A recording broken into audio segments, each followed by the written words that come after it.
tempo, um estilo espetacular. Parece o Diego Ribas ontem, fez todo de Armani, sabe? Diego, é um prazer te receber, irmão. Toca o coraçãozinho escutando essa música? Pô, como é que ele toca? Primeiro, bom dia a todos. É um prazer poder estar aqui no Rio de Janeiro, onde eu nasci. Poucos sabem que eu nasci no Rio de Janeiro. Nasci em Campo Grande. Mas é um prazer poder voltar aqui numa cidade que eu ganhei muitos títulos, né? E fui muito feliz dentro do Flamengo. Quantos foram, Diego? Quantos foram? Foram 11 títulos. Renan, deixa eu só fazer uma enquete aqui antes de vocês chegarem. Principalmente as crianças que estão super felizes com você, que você criou aquela lei, né? Que tem um celular na escola, daí ela começou a jogar amarelinha. Bernardo aprendeu a subir. Chegou Bernardo, subiu no ar. São 13 anos, filho. Bernardo, você fala comigo uns 2 anos. Uns 2 anos, depois que ele voltou também à infância raiz, ele começou a Agora entender. vai fazer uma enquete aqui, empatou. Ficou para você desempatar. Não vai fazer isso comigo, não. Não. Quem foi o melhor dos 3? Os 3. Ali empate técnico, mas os 3. Seguinte, gente, estou aqui do meu lado, tá? Meu ídolo de infância, que é o Júlio César, né? O maior goleiro que na minha infância fez todo mundo ser muito feliz. O Diego Alves, que me deu a maior alegria da minha vida, foi para minha esposa que estava me casando, que o momento mais feliz da minha vida foi quando o Diego Ribas pegou aquela bola, cruzou no meio dos 2 zagueiros argentinos, né? Naquele momento o Gabigol fez o que fez, mas o meu conterrâneo é Getúlio Vargas, o rei do banco de reserva! São Gonçalo, tá maluco? A água é diferente, Júlio. Só para contextualizar, para a gente tentar entrar no tema, Renan é cria de São Gonçalo, filho de professora, primeiro cidadão gonçalense a conseguir uma bolsa de 100% para estudar em Harvard, em Boston, Massachusetts. Então não é fácil para ninguém, principalmente para quem é de São Gonçalo, e esse aqui é um fenômeno e conseguiu, se formou, tive lá no jogo da NBA.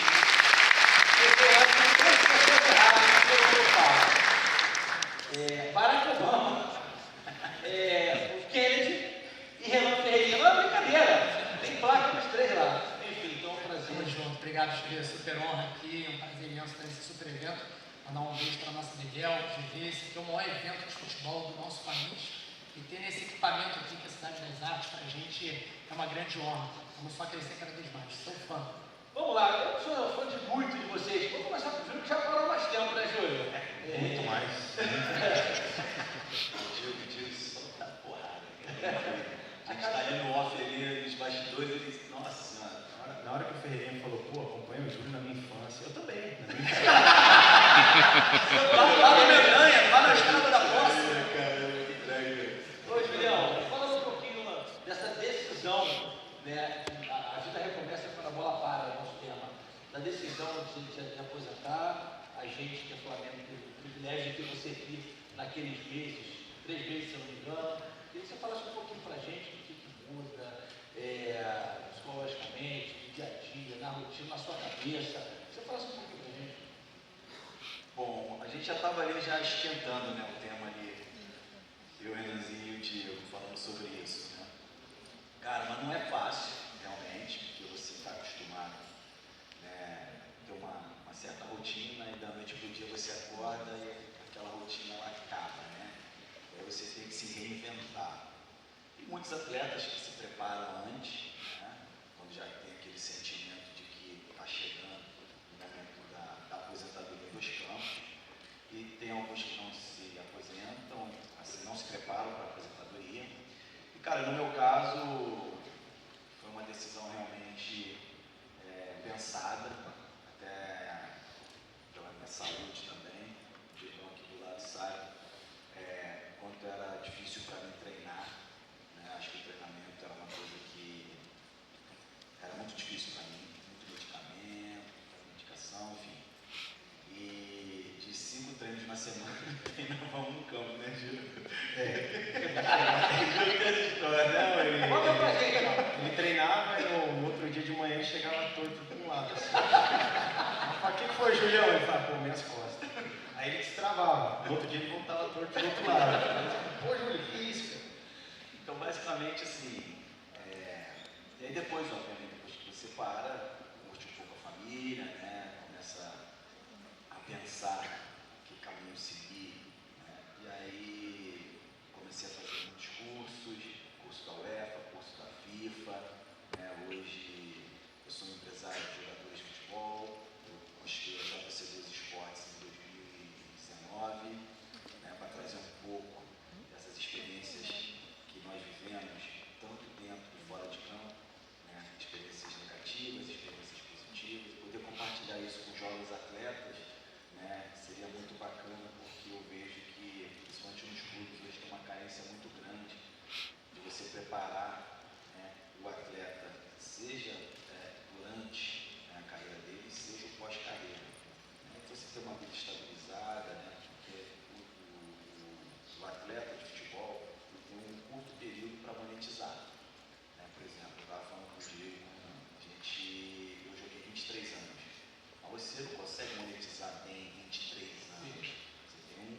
saber, né, administrar para você ter uma vida estável depois.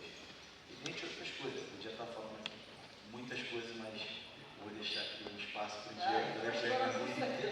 Com certeza, mas acho que basicamente é isso, cara. Eu acho que não é fácil e você tem que se preparar, não é porque eu fui o Júlio César que as coisas vão ser facilitadas para mim. Tem portas abertas? Tem, mas você tem que saber, você tem que se preparar para aproveitar essas portas abertas que você vai encontrar no futuro para você mantê-las abertas. Júlio, só pegando esse gancho, a gente fala um pouquinho de fora também, né, com o Diego, né, tem aqui 2 goleiros de extremo sucesso, né, 2 atletas aqui. 3. Tá vendo como ele é mentiroso, gente? Agora a gente pega na curva, tá vendo? Eu estou focado nos convidados. Vamos pra cá, pelo amor de Deus. O tiro saiu pela culatra. Vem pra cá, meu colega. Traíra, rapaz. Foi tudo combinado lá Sabe atrás. que eu tentei ser goleiro, né? Um jogo do Mauá contra o Tamoio. Eu tomei um maior frango da minha vida, Miroca me expulsou. Mas com essa altura aí também Mas vai é errar o perdão, né? Não, foi uma coisa de louco. Então, mas a gente falou há pouco lá, né, Diego, sobre vocês têm uma carreira de sucesso, mas vocês têm mais 40, 50, muito mais anos pela frente. Então não é só o dinheiro que significa uma aposentadoria, uma vida pós, né, o campo, pós o futebol ali, você enquanto atleta. Como que é essa transição também para pessoas que tiveram um sucesso esportivo muito forte, mas que não precisam ocupar o tempo, né? Não precisam ter o que fazer e estar feliz acima de tudo. Bom, primeiro que eu acho que é um tema muito importante ser debatido aqui. Parabéns por escolher esse tema, porque falta muita informação desse assunto para os próprios atletas. Eu acho que é um problema muito mais institucional, educacional. Os atletas eles vivem aí 20, 25 anos com muita sorte profissional, com muita sorte. Estou falando, Júlio, 23 anos, eu quase 25 anos de profissional, mas eu acho que é um assunto que ainda existe certos obstáculos para chegar e atingir os atletas de uma forma, como você está falando, o atleta joga 20 anos com muita sorte, mas tem mais 40, 50 de vida. E quando a gente fala que financeiramente é importante, mas a mentalidade é completamente diferente. Você tem que ter uma mentalidade preparada para isso. Até mesmo você se preparando, você tem as dificuldades. Porque imagina, você acorda com o horário do clube para tomar café, para treinar, para viajar. O seu tempo de férias é comandado pelo clube. Então, quando você para de jogar, automaticamente você tem que cuidar do seu tempo, da sua rotina. Durante 20 anos, o clube cuida da sua rotina e depois, de um dia para o outro, você está cuidando da sua rotina. Então, você muda como pai, você muda como marido, você muda como... É uma vida completamente diferente. E hoje, desse lado, eu entendo perfeitamente por que vários atletas se perdem nesse caminho. Porque talvez eles não tenham a coragem de buscar ou de dar um passo atrás e se reinventar na carreira, porque não tem acesso, não tem conhecimento no mundo fora do futebol. O jogador ele vive dentro de uma bolha. E a partir disso, quando você para de jogar, se você viver no mesmo ambiente do futebol, você nunca vai sair desse ambiente. E aí você quer sentar numa mesa diferente, você não consegue, porque a mesa é diferente, o que ela busca? Resultado, conhecimento, quer saber se você sabe se comunicar. Você passou por isso. Você teve que estudar para se comunicar? Então, é exatamente isso. Você teve a coragem para dar o primeiro passo. Então, muitos atletas têm essa dificuldade de entender que quando acaba a carreira, ele somente é um ex-atleta. Ele é nada mais que um ex-atleta. E ele tem que buscar seguir a vida dele de alguma forma. Não ficar preso no que foi o atleta. Eu acho que é um tema muito interessante e a gente pode ficar conversando 3 horas aqui, porque é um assunto muito importante. Eu costumo dizer, Diegão, que a gente escreveu um livro bem legal durante uma fase da nossa vida. Mas que aquele livro já teve lá o começo, meio e fim. Então, quando você encerra, você fecha ele, bota no armário e fica ali bonitinho. E agora a gente tem que escrever um novo livro, que está com novos capítulos e que são capítulos completamente diferentes daquele que a gente está acostumado a gente sai, sei lá, de um livro de ficção para terror, de coisa assim. E esse é um território inexplorado. Exatamente. E é basicamente isso. Então, é o que o Diego falou. Muitos ex-atletas, às vezes, não querem, né, pagar o preço, né, porque teve uma vida de sucesso, isso e aquilo. Mas, cara, a gente quer se sentir útil ainda. Então, o que a gente pode somar, né, para a próxima geração e compartilhar as nossas experiências? Então, você tem que se preparar realmente. E o Diego foi feliz quando ele falou, quando você senta numa mesa e o tema é diferente, a conversa é diferente, você saber se posicionar, você opinar, né? Obviamente você tem que escutar mais, você tem que ouvir mais, né? Porque você sai rico dali de informação, de conhecimento. Mas isso muitos atletas não querem, entendeu? Eles querem usar o nome, o passado, a história, e cara, não preenche mais. Você sabe um ponto que me chama muita atenção, e acho que o Felipe Luiz é uma das grandes referências, o Diego Ribas também, eu tenho certeza que vocês dois que eu conheço, a gente às vezes tem a oportunidade de viver fora, como o Renan, estudando, e a gente jogando futebol. Claro que ele está num ecossistema diferente quando ele está estudando em Harvard. Da turma dele, isso é um monte de gente incrível, como a Tabata Amaral, que era colega dele de turma, que você concordando ou não, uma grande personalidade do nosso país, independentemente de lado político.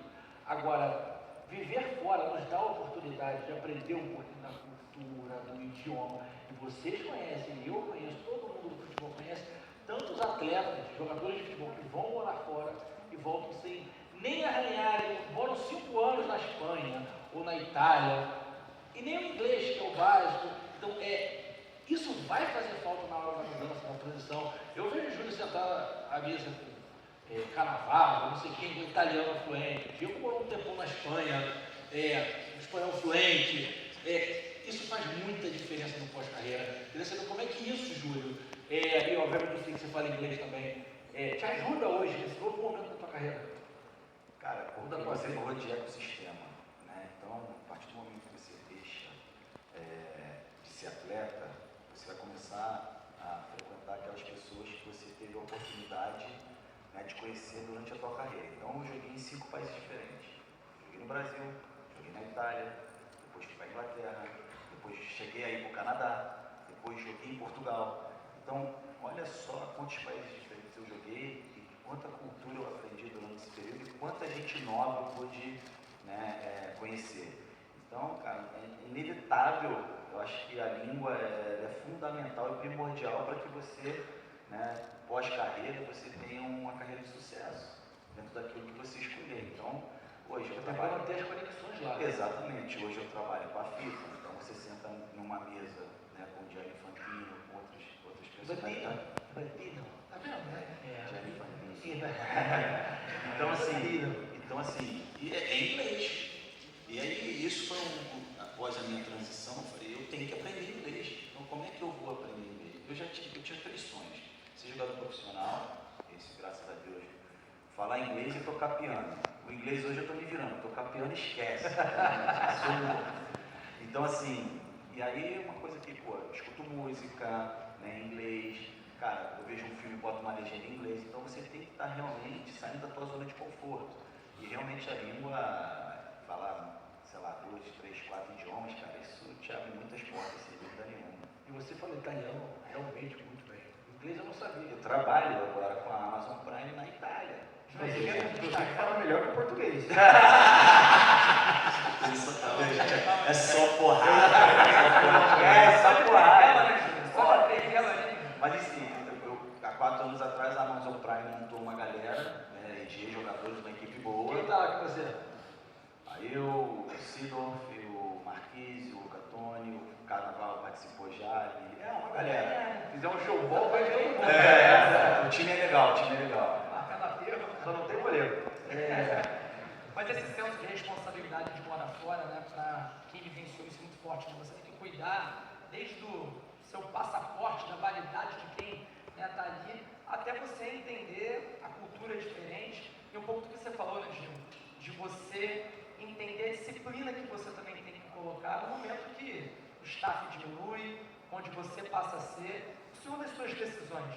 Eu acho que nesse processo, a pergunta que eu queria fazer para vocês é, vocês se acostumarem a viver totalmente incluído aqui, a profissão de goleiro é a mais ingrata. Vocês estão mais acostumados com pressão, vocês estão mais acostumados a lidar com mais falhas, talvez, do que as outras posições, né? Por isso que você me incluiu, né? O GV está incluído também. Falou as mais falhas, ele diz assim, com mais falhas do que defesa.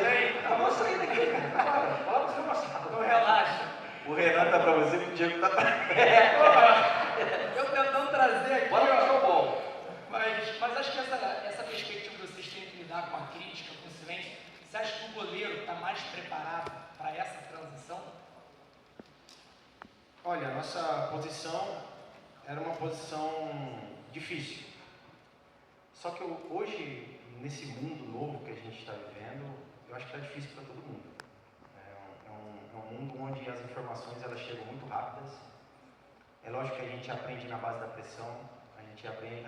Eu comecei já praticamente sendo rebaixado no Atlético Mineiro.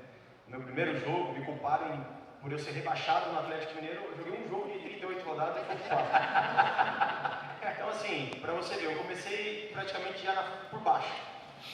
E eu continuei. Tudo que eu fiz durante a minha carreira, hoje eu trago para fora dela. E não quer dizer que você for um jogador bem sucedido, que você vai parar de treinar. Você vai ter que ser resiliente alguma hora, você vai ter dificuldade, você vai ter que ser disruptivo. Isso aí está na nossa vida constantemente. Quantos aqui provavelmente passam por dificuldades no trabalho, nas empresas? É normal, faz parte. O problema é como você lida com ela. E o goleiro, existe uma frase que fala, o goleiro que é diferente dos outros é aquele que consegue assimilar muito mais o erro do que o outro. O goleiro que sofre o erro e fica se lamentando, acabou para ele. O goleiro que continua rendendo, continua treinando, ele se acostuma a isso. E o erro e o acerto, ele está numa linha muito fina dos goleiros ali. Então a gente aprende a ter essa autocrítica de saber que se errar, faz parte do jogo, mas a gente tem que continuar. Então, isso a gente traz para fora. E isso, o Getúlio estava falando a respeito de morar fora. Eu morei 10 anos na Espanha. Lógico, se eu pudesse falar alguma coisa hoje, o Diego de hoje, falar para o Diego lá de 10 anos atrás, eu falaria para ele ser mais acessível, fazer mais conexões, porque a gente fica tão focado talvez no resultado do futebol, no próximo jogo, no próximo treino, que a gente perde muito tempo em fazer conexões diferentes, que talvez agora, nesse exato momento, seria importantíssimo para a gente fazer algum negócio, mas você ter a conexão com outro país. Eu hoje sou embaixador da La Liga, eu tenho a NET. Recordista de pênaltis, né? Sou recordista lá. E foram quantos do Messi? Do Messi foi 1, do Cristiano 3 de 4 cobranças. Do Cristiano eu sou 3. A Cristiano O cara já igual sai correndo. Tem uns que falam que ele errou, né? Não fala que eu defendi, mas eu falo que eu defendi. Não, eu achei que fosse celular, o Cristiano Ronaldo está no seu bolso, então. Mas o que eu quero dizer é isso, a conexão é muito importante. E hoje um dos obstáculos maiores para os atletas é que para você chegar no atleta, você tem que conversar talvez com 3 assessores, aí passa pelo pai, aí tem que passar pelos amigos, que são uns 10 mais ou menos, que ficam dentro da casa ali.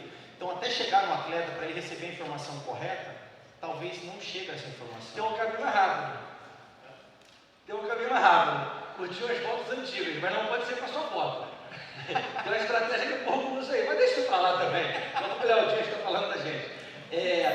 Muito legal você falar isso, porque a Bebel, minha mulher, brinca, o Júlio conhece, brinca muito disso comigo, porque muita gente hoje em dia que me acompanha na televisão, eu estou fazendo 10 anos de televisão, não sabe nem o que é futebol.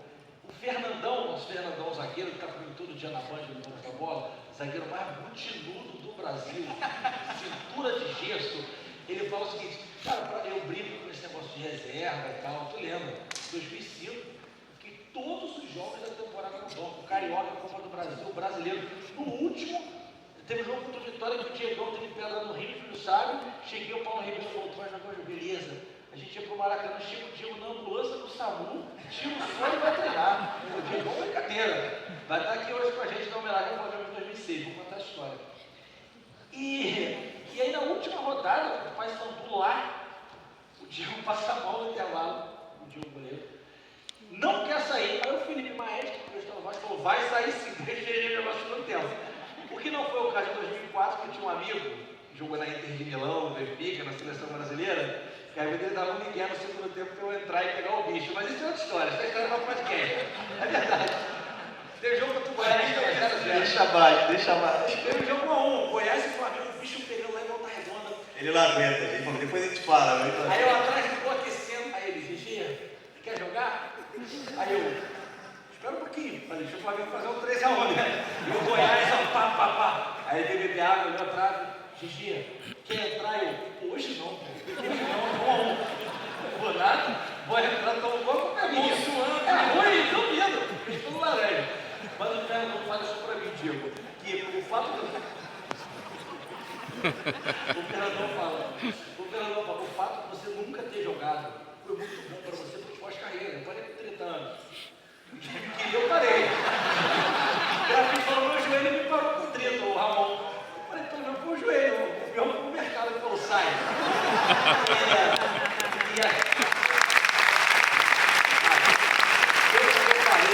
Bem-vindo ao stand-up do Guilherme. Quando eu parei, eu era amigo de todo mundo da imprensa, e não eu jogava muito, então nunca ninguém falava mal de mim. E naquela época tinha certo. Cara, o Corrégio, o Ferro, o Zé Carlos Araújo. Errou. Essa galera boa, o Marcelo Corrégio. Genial, que ele está voando na Fórmula 1 também na Globo. Então, os contatos que eu fiz, eu tinha com dirigentes, com imprensa, com empresários. O cara estava sempre de fora, mas eu era amigo dos caras. Pô, Júlio é meu irmão, nunca joguei, cara. Entendeu o que eu tô falando? Então, o meu Zé Mais estava começando, tu lembra disso? O Duzão, apaixonado pelo Júlio. Pô, cara, eu queria muito. Pandemia, isso. Queria muito o vídeo do Júlio César. Liguei de vídeo, o Júlio César falou com o Duzão. Meu irmão, o Duzão quase chorou. Eu fiquei amigo do meu Zé Mais, você tá entendendo? A única coisa que eu fiz foi chamada de vídeo, o Duzão, fala com ele. A gente não tem essa noção quando a gente está jogando. Foi uma coisa natural. Queria eu ter essa ideia. Queria saber do Júlio, se você na época ali na reta final, você já estava pensando nesse pós-carreira, no sentido que o Diego Alves trouxe muito bem, fazer conexões para o pós-carreira. Não pensava não, pra ser bem sincero. Estava rico pra caramba. Não vai ganhar eu, cara. Não, cara, mas assim, olha, vou até buscar aqui uma coisa que o Diegão falou aqui nos bastidores aqui. Cara, não é o dinheiro. Né? Eu acho que tudo na vida, quando a gente for fazer, primeiro tem que ter paixão, tem que curtir, tem que gostar. E às vezes nem muita gente tem o privilégio, né, de trabalhar com aquilo que gosta. Né? Eu acho que, assim, eu me espelho muito, né, em muitos bilionários, não porque eles têm bilhões na conta, é porque a motivação que eles têm de seguir em frente. Né? Então eu aprendi uma coisa deles, assim, vendo, ouvindo eles falando nesses painéis, podcasts, que é o próximo projeto. Né? Então, assim, é isso que me motiva muito, é ver essas pessoas de sucesso, né, motivadas, né, para realizar um próximo projeto e fazer com que esse projeto vingue. Né? E o dinheiro é uma consequência. Né? Eu, quando jogava futebol, eu queria jogar futebol o quê? Óbvio, ganhar dinheiro, mas eu queria ajudar minha família. Primeiro era minha família. Eu não botava o dinheiro em primeiro plano. Porque eu acho que a partir do momento que você bota o dinheiro em primeiro plano, cara, eu acho que o fracasso está ali batendo na tua porta. Eu acho que você tem que visualizar, né, o que você quer, você tem que trabalhar para aquilo, se preparar, ser consistente, a resiliência, o foco, tudo aquilo que a gente já está acostumado a escutar. Né? E depois o dinheiro é uma consequência, entendeu? Então, eu não pensava realmente, né, em fazer network, isso foi uma coisa natural. Né? Eu acho que foi uma reputação que foi construída a partir dos meus 9 anos de idade. Muita gente fala, depois que você virou profissional, não. O Diego começou com quantos anos a jogar futebol? 12. Eu comecei com 9 no futebol de salão no Grajaú Cabo. Então começou ali. Começou o Júlio César quando estreou contra o Palmeiras com 17 anos lá no Parque Antártico, no final da Copa do Mundo. Não, ali era uma sequência de 17 anos. Foi. O Fla-Flu não fez sua estreia? Você pegou o pênalti do camarada? Foi o jogo antes. Ah, tá. Eu substituí o Zé Carlos, que vestia aquela camisa ali. Diego falou. Diego, cara, Zé Carlos. Tem muita gente que acha que é flamenguista, sabe? Zé Carlos foi um grande ídolo do Flamengo, um ídolo meu. Né? E você pensa, com 17 anos eu estava no banco do meu ídolo, cara, que loucura. Eu com 21 estava no banco do meu ídolo também.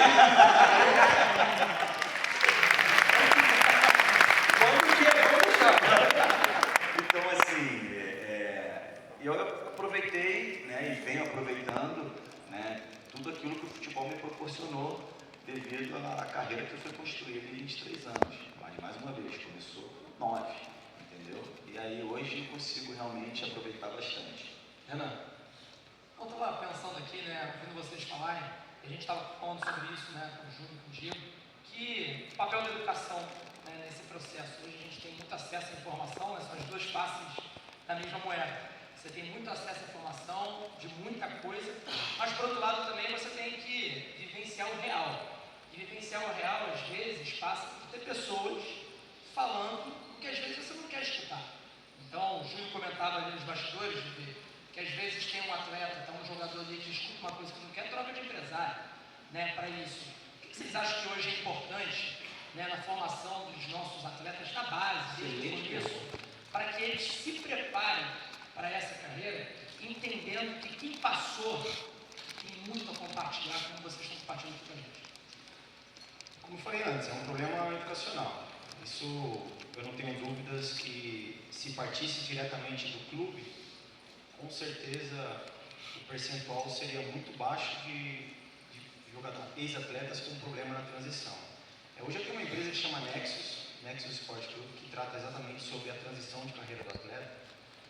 E a gente tem às vezes uma conversa prévia com os atletas e os atletas acham que esse programa, esse acompanhamento, ele tem que ser feito quando o jogador está chegando no final da carreira dele.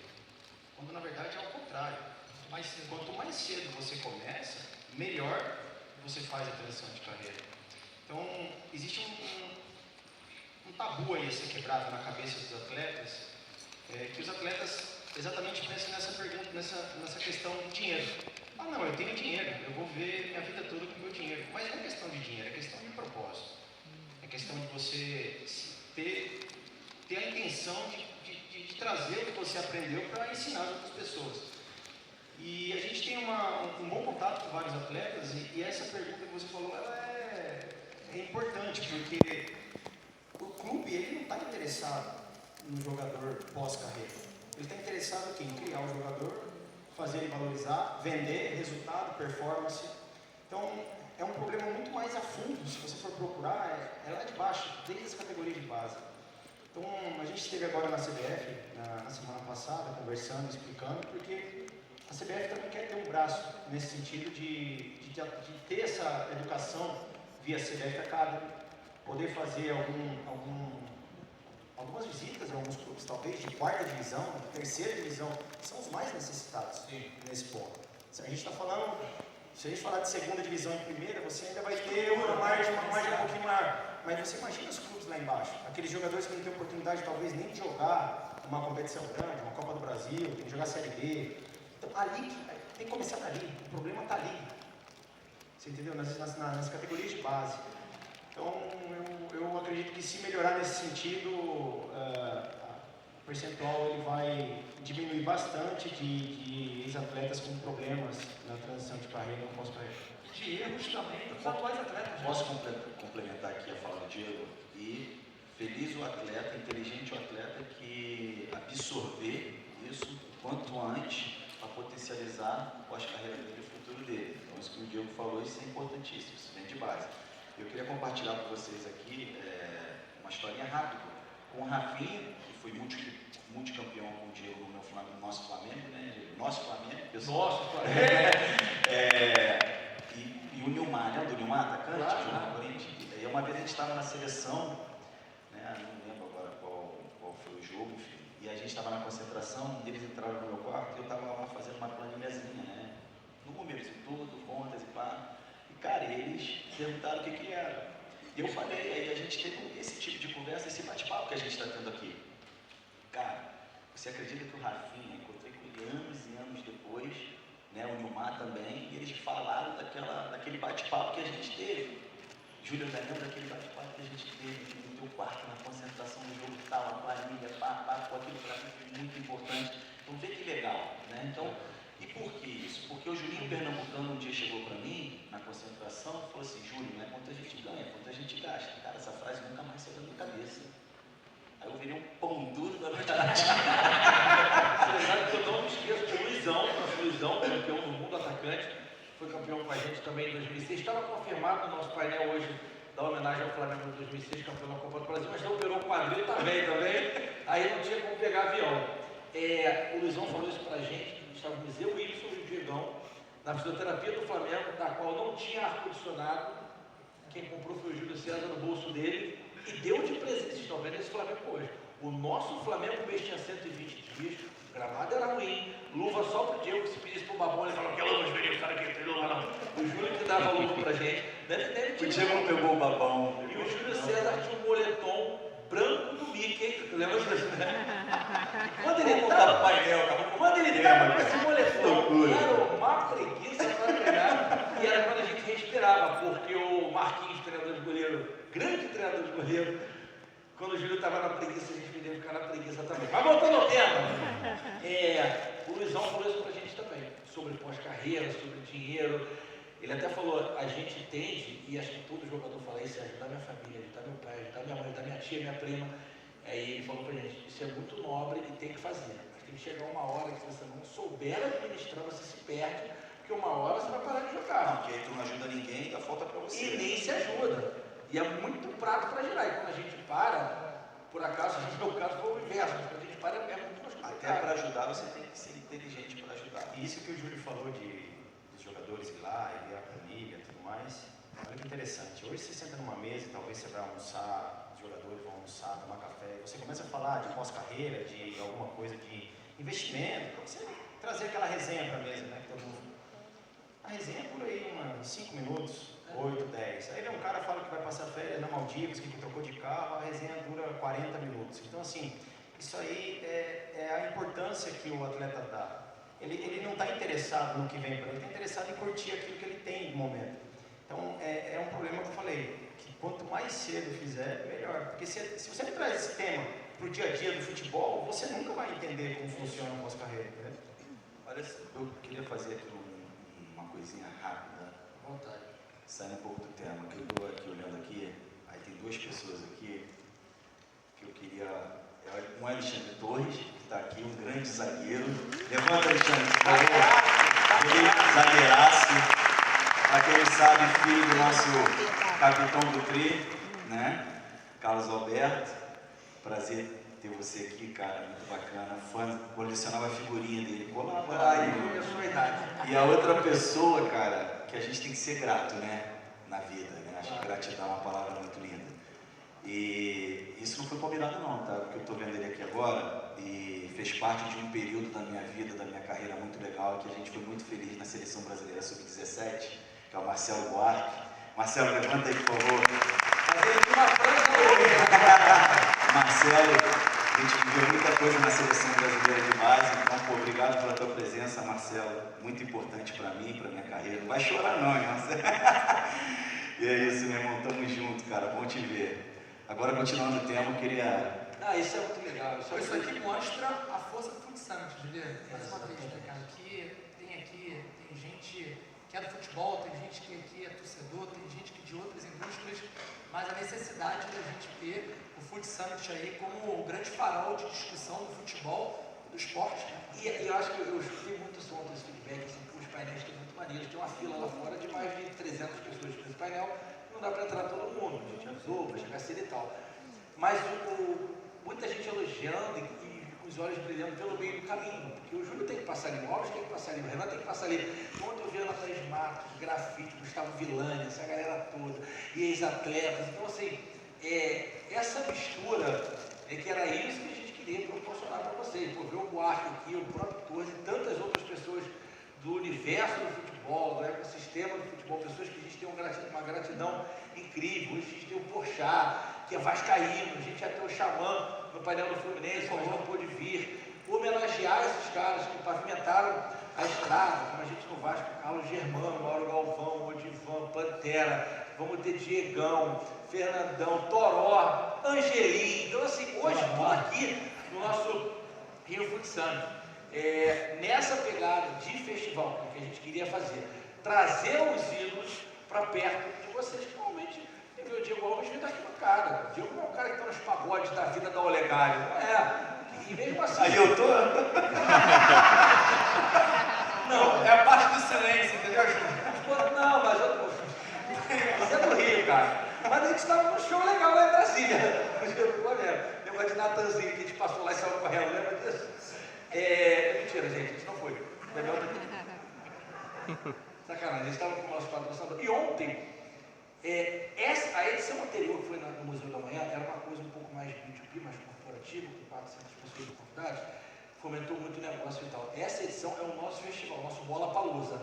E ontem, obviamente eu não vou falar marca nem nada disso, porque saiu um negócio de milhões e milhões de reais aqui dentro do evento, na nossa sala de produção, exatamente isso, na informalidade. Poxa, você desse órgão, poxa, eu sou daqui, da minha empresa, tal, acertou. Já para o futebol feminino, que a Copa do Mundo será no Rio de Janeiro. Então, final do Maracanã. Esse é o intuito do nosso Rio Futsal, essa integração que a gente tem beach soccer A gente teve campeonato, exibição de altinha, a gente teve futsal, a gente tem homenagem, enfim, um festival de futebol para quem é apaixonado por futebol como a gente.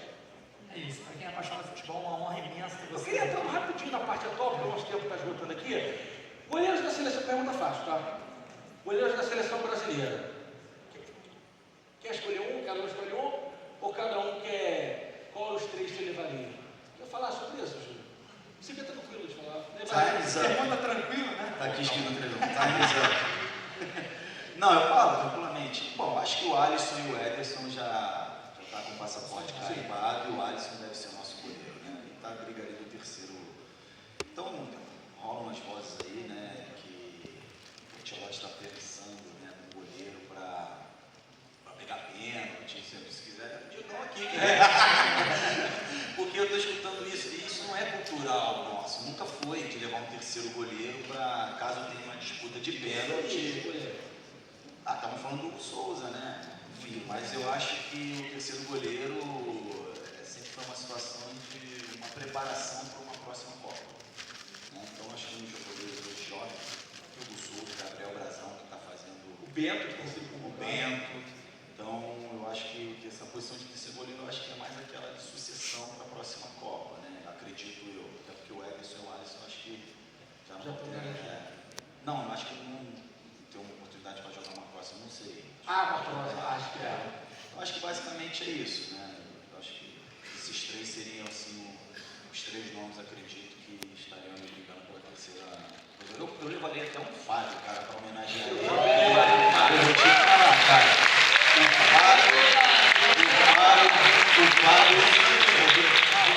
O Fábio tem 45 anos, cara, fazer o que ele está fazendo realmente é um absurdo, né? E o Marcelo também, conhece bem, o Fábio também, desde jovem na seleção. O Fábio representa umas 10 gerações, né? Hoje eu fico até com vergonha quando olho o Fábio jogando, eu podia estar jogando também, né? Mas enfim, cara, é incrível o que o Fábio está fazendo, eu acho que é hoje homenagem para tudo. E não só homenagem, é a situação que se precisar dele, ele vai dar conta do recado também. Mais do que é muito, Fala aí dos 3, fala dos 3. Você resumiu bem. Eu acho que o Alisson e o Ederson eles já estão. Talvez na Europa eles dão mais valor nos dois do que nós aqui no Brasil. Mas eles são goleiros muito consolidados na Europa e é muito difícil você sair do Brasil e se consolidar. O Júlio e eu tivemos a oportunidade de jogar na Europa e a dificuldade é enorme. Agora, o terceiro goleiro, eu não lembro. Driblamos um preconceito, né?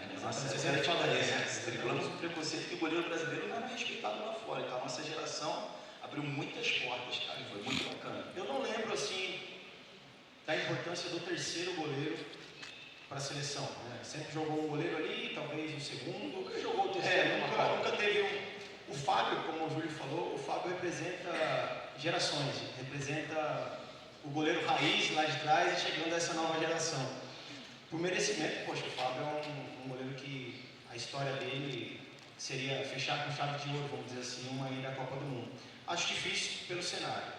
Mas a terceira posição está aberta, tá entre esses goleiros que o Júlio falou, tem o John também, que você não comentou, tá o John, o Bento, né, o Hugo, o Brazão, né? O Brazão ainda não foi convocado, mas enfim, sempre foi uma preparação para a próxima Copa. Então, vai cair naquilo que o Júlio resumiu aqui.